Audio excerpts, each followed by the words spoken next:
this is one of those moments for me where he's now signed an executive order that I guess is going to have up to 1 year in prison for burning the American flag. I wanted to get the panel's thoughts on it. Hannah, Claire, if you want to go first, you were talking about didn't they litigate this in the Supreme Court already?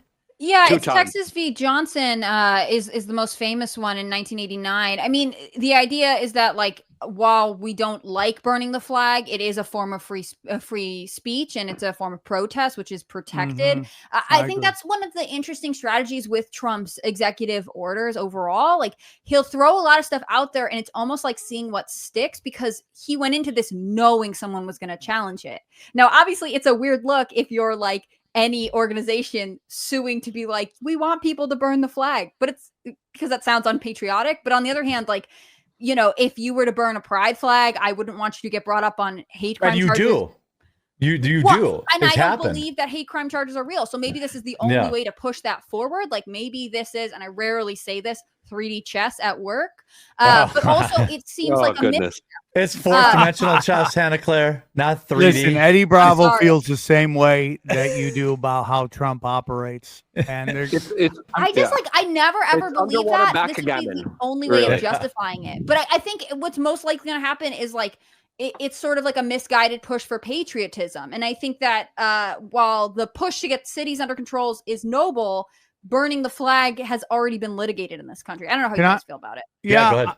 I mean, can I also tell you about the Washington, D.C. lockdown stuff? I don't know. I mean, I'll get back to the flag. It's already been litigated. Yeah. It's absolutely ridiculous.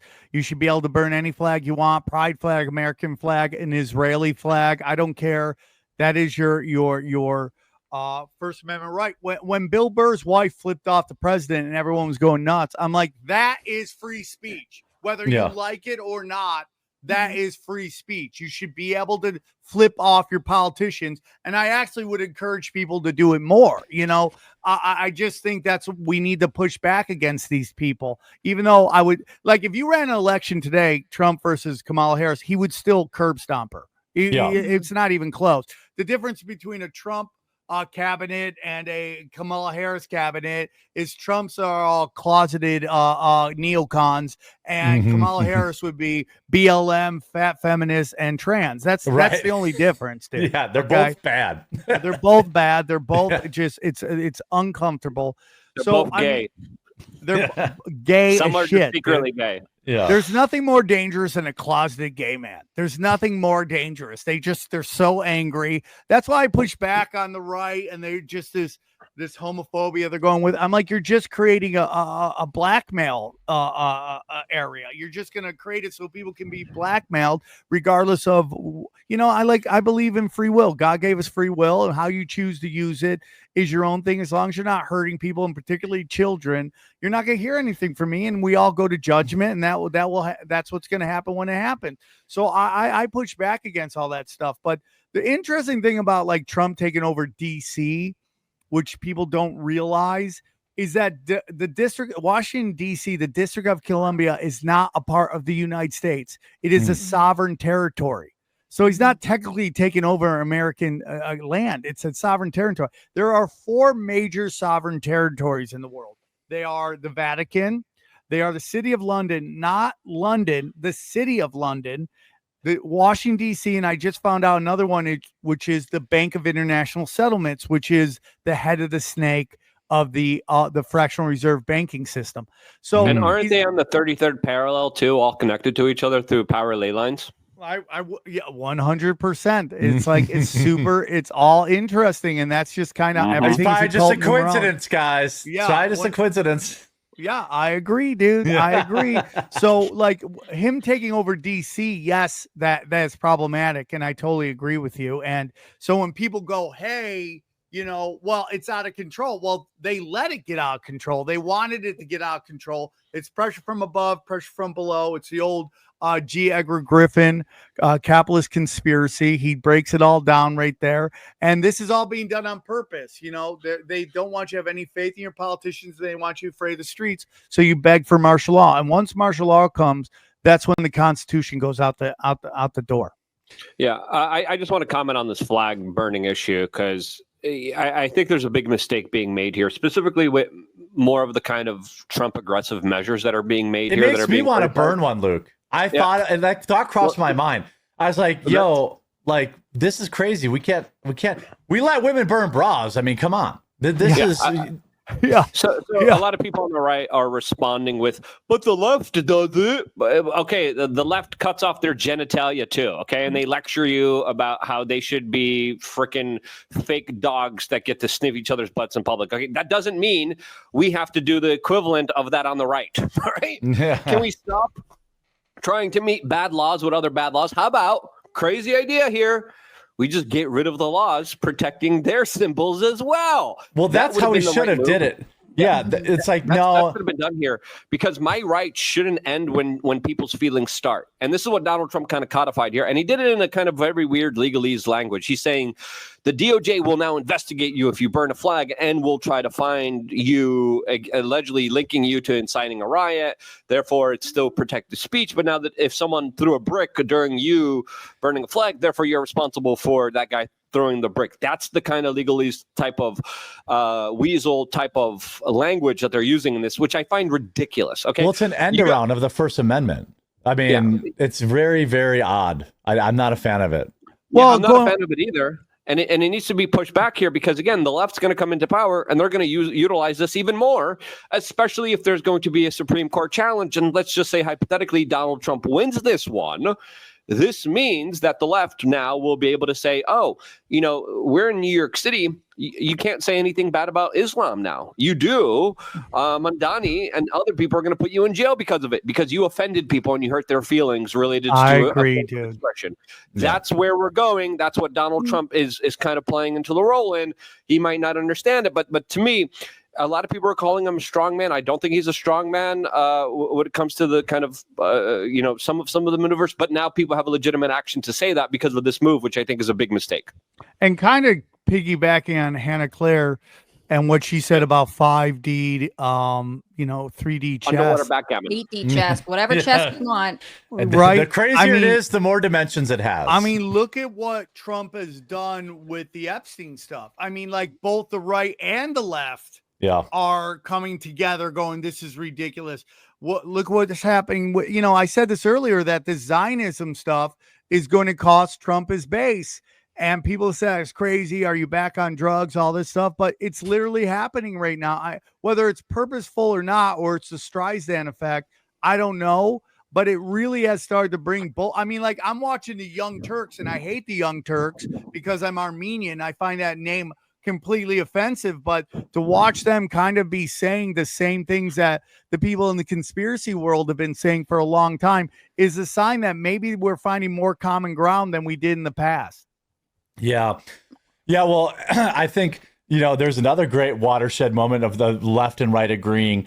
And that was on the Cracker Barrel rebrand. I saw the Democrats' official account tweet out, like, we don't like it either. I was like, hey, the world is healing. Like, this is, and I want more, with what Luke said too, like, the law should have been, hey, anybody who has, and there have been people who have been arrested for burning BLM flags. Now, I think some of them, the specifics where they stole them off someone's house, which, okay, well, you're not burning your own property, then you're damaging someone else's.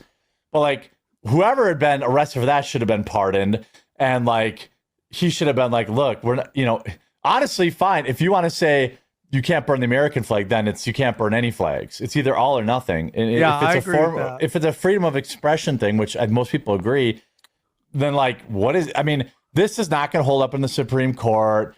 This is just, it's already been ruled on. I mean, it's like, it'd be like, dude, go look at our last thing. Here's the thing about Cracker Barrel, right? I have this theory that women make the rules of society, men make the rules of business. How we interact in society is completely controlled by women. They do that. That's kind of how they do it. It's true. Almost like they set and uphold social standards for sure. Yeah. It's kind of like back in the days of hunting and gathering, right? Men would go out and hunt for the meat, and women would be back in the village taking care of everything, and they make the rules. Well, what we're seeing is, like, this kind of progressivism is taking the rules of society and trying to bring it into business, and it's completely disastrous. The business doesn't care about your feelings. It's either you give your customers what they want or you don't. And this revision stuff that they're doing with bringing in, trans women to sell Bud Light, which is like, you've heard it before. You can't be shitty beer and a shitty marketing campaign. You can be one or the other. And the same thing with Cracker Barrel. You don't try to fix what's not broken. Cracker Barrel I love Cracker Barrel. I live in California. We don't get it. So anytime I see it, I get super excited. And I go and eat. It doesn't need to be messed with. It is exactly what it needs to be. But everyone has to justify their jobs. Like how many times you go on a website that you love and there's a complete new website design. You're like, why'd you do that? It's because someone has to justify their job. Well, didn't Trump just roll out like a design in chief guy? Like this is becoming part of his goal to update interfaces. I saw a Cracker Barrel ad the other day, and the guy in it is like the spokesperson's like a country singer, right? Like super leaning into what you think Cracker Barrel will be, and then you see that stupid logo at the end. I just want to be like, this woman should have just been allowed to redecorate her home. Like it's change for change's sake, and I get it. You get a little restless, but don't mess with the brand that works. Nobody asked for this. Well, have you ever driven past a Cracker Barrel with an empty parking lot? No. I don't even understand it. Only Like when they're closed. the place is packed all the time. What were you doing? I don't know. Like I can't even get into a Cracker Barrel without a 20-minute wait. What were you trying to fix here? I don't understand. Most elite club. No, their numbers have been going down, and this is the type of nuanced conversation that I think we need to have. Older generations are dying off, but they're absolutely idiotic because they're like, oh yeah, the older generation's no longer going to be here. There's no younger generation, but they're trying to cater to a younger generation. They're doing cornhole and line dancing in New York City. There's no Cracker Barrels in New York City. What are you doing? It's just an idiotic form of marketing to try to deal with the huge economic calamity coming our way, which is going to be in the light of population collapse, which is going to be severe, which is going to be big. The older generations are dying off, and they're like, oh, we got to modernize. And I think it's just stupid. But the quality of food also at Cracker Barrel has been going down dramatically. I keep feeling crappier and crappier. I did RV life where during COVID, I just got in an RV and I just drove everywhere. I used to love Cracker Barrels then because they would allow you to park there. They would allow you to sleep overnight, and then you would wake up, have a great breakfast.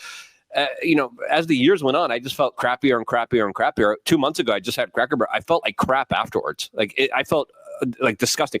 It's almost like shifting the furniture on the Titanic, you're saying. Exactly.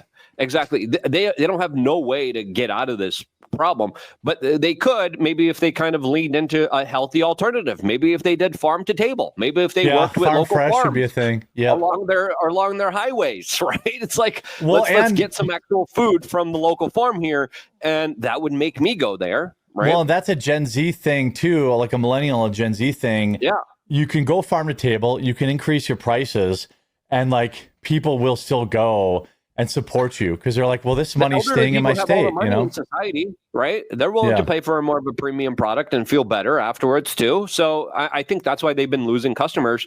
The old people are just dying off, and two, the quality of their food has gone down.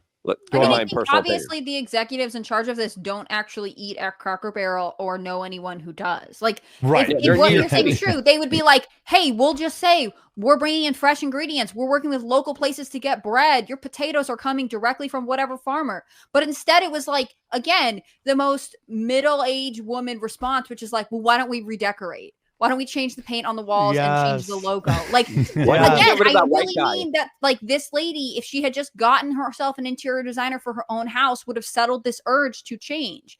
Instead, she has the executive title and she's wrecking Cracker Barrel. And this yuppie pink armpit hair lady came in there and says, you know what the problem with Cracker Barrels? This white guy. We got to get rid of this white guy immediately. And that was their train of thinking, which is totally backwards and stupid. Listen, you should play to everybody, but trying to ignore a population that is 40 to 50% of your population is the worst business ever. And it almost gets into this thing where it's like you hear Tucker Carlson talk about how architecture has changed so bad. It's gotten so bland. And is that purposeful? Is that kind of to make it so we don't enjoy what we're looking at? And it's like someone put out all the different, McDonald's, Pizza Hut, Cracker Oh, the Barrel. rebrands. Yeah, and they're all just bland rebrands. You're like, so you drive through these small cities across country. It's all these giant brands Generic everywhere. chains. Yeah, and these chains, and they're very bland. It's not exciting. There's no connection to the past, and I think it's all done on purpose to kind of dull our senses. I do too, but I actually think it's an attack on regionalism. Like the thing about America is it's a huge country settled by all kinds of different immigrant groups that brought their own culture and traditions there. So, it makes sense that a brand that starts in Wisconsin would have slightly different food and slightly different design than something that comes out of Florida. And instead it's like, well, how can we make this as homogeneous as possible? Yes. So it's just generic American food, American houses. And I think that is why people feel sort of adrift. I think it matters when you see an area and you say, oh, I know that's Chicago, I know that's Southern California, and that's more expensive to maintain for brands, so they don't do that it. goes right into Sam's 15-minute city stuff. Like if you create cities that are interchangeable and they can exist all over in a repeatable in a assembly line format. Yeah, some Lego stuff, basically. Yeah, right. And it's just like no city is. It's she talks about regionalism, which is a smarter way of saying like, I think that they're going after like Americana, but like that's also, I think regionalism is probably a better way to determine that, like, or to explain it.